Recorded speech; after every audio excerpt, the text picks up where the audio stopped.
Hello, this is Lydia. She inspires all. I hope you're doing well. It's been a while, but I am fine. It's another new month, and the weather is changing. Very soon it will be autumn, and yeah. So I decided to wear my jacket and come to my allotment. Here I've come to harvest some sukuma. As you can see, my maize did not perform well, but yeah, we at least we are harvesting it. It has been quite sunny, and as coming, I was thinking, we've had such a like a difficult 2 weeks as a country where I come from, Kenya, as we waited for the presidential elections, and then after we waited for Supreme Court to tell us and give us the news of who will be our president for the next couple of years. There will not be many. It's a couple of years, and there has been a lot of exchanges in the different WhatsApp groups that I have been in, or even on Facebook, as people took their stand on what they believed, who they believed in, and who to be the next president, or how the general elections were conducted. And for the first time, I just watched closely and listened closely to both sides of divide. These are two parties that I respect a lot. One is led by the hustler now, who is the president, His Excellency Ruto. And I have friends who are very, very close to him, and who believe that he has been preparing himself, and he represents the majority of the hustlers, or the majority of the Kenyans who are rising up from nothing. But also another group that really stood for His Excellency Raila Odinga, who has really fought for the country and the democracy of the country. And for us to be where we are in the democratic space, he has done quite a lot, and I have so much respect for him. I know people would say what they want to say, but I have such respect for this man, or for these two men. But then I was thinking this morning, people woke up very early, and it's like our lives have been on a pause as we waited patiently, and we voted and waited. But these are people, the jobs that we were creating for a number of people, for the leaders that we elected, for the president, for his cabinet, for the people that are close to him. And we sometimes forget, as Kenyans, or as people, as wananchi, that we have so many things in common. Some of us will never have an opportunity to even meet some of these people. They don't even know us. They don't know where we come from. We borrow unga and flour and sugar and money from your friends, or from each other, and never from them. These are people who do not know us. We were trying to support them to get those possessions, but in the end, it is a job that we were trying to help them get. And I said, sometimes we create enmity for no reason. Really, like, why would you hate your neighbor or your friend for standing for or voting for whoever they voted for? That's not democracy. We have a right to vote for whoever you feel you want to vote for, or to elect the candidate that you want to elect.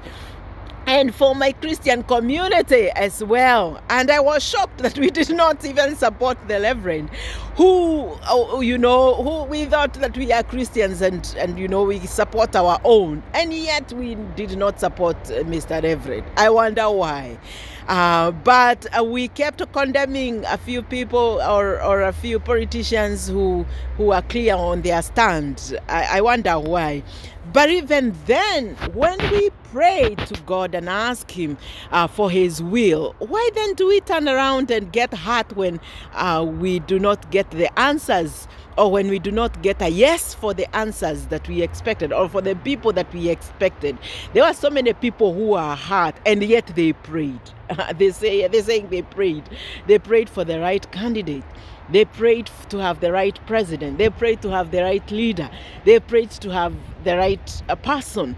And yet, when God doesn't answer the way you think He should have answered, you have so many. You are depressed. You start abusing people. You start talking rubbish, or you say that God did not hear. My friend, wake up. Wake up. I remember that that getting these people to their possessions is really giving them a job. It's really getting them to work and work for the people. Yeah, I do wish and pray that we will all unite together and look at our lives. Some of you do not even have jobs. And I think it is now time to refocus, reset your lives, and look at your CV and start looking for a job. And this morning I just got an inspiration, or even from yesterday when we were chatting with one of my friends, that there are so many people who are seeking for jobs, or who desire to change their jobs. And as God has blessed me where I work, or the organization that I work for has given me a team to support, and so I support recruitment, I support HR in getting the right people, in selecting the right people, conducting interviews, and getting the right candidates. And there are many times when I look at people's CV and it doesn't give me what I want to see. Or there's times when you feel that this could be the right candidate, but when you start asking questions, then you know, this is not the right person. This is not the right candidate for this position, or this is not the right person. Or some of them do not even have the lingo, the language. They have not prepared themselves well, or you've not prepared themselves quite well for the interviews. They just come in because they think they have experience, and they end up losing those opportunities, or losing the opportunities. Some don't know even how to write the CV to use the right words for their CVs, or their cover letters, or their bios, in a way that it helps them get through that door, or to be interviewed. And I thought, you know what, I do think that with the experience that I have, it's not little, it's experience. It's experience that I have, with the knowledge that I have, maybe I could help you in shaping your CV, or even some of you that want to transit to better opportunities, help you see the things that you need to include in your CV, in your cover letter, how to look for jobs, who we look for when we are hiring people, and when we are recruiting, what things to look out for. And when you have to write your CV or write your cover letter, the things that you need to focus on, and then things that you need to put in your mind. And when you're preparing for your interviews, how then do you prepare yourself, and how do you attend an interview? And if that will be of help, please do follow me. Do feel free to subscribe, share this video. I will also bring in a few HR experts we can also speak to, or who we can inspire us to in our journey to look for our jobs. Yes, to look for jobs, to look for better jobs, to even transit from the current position that you're in to a better position. I hope that helps, and I do wish you God's peace and love, and yeah, let's rejoice and be happy. This life is a gift. We are called to serve, and serve well. Yes, this is Lydia. She inspires all. Please do subscribe, do share with your friends, and do support us.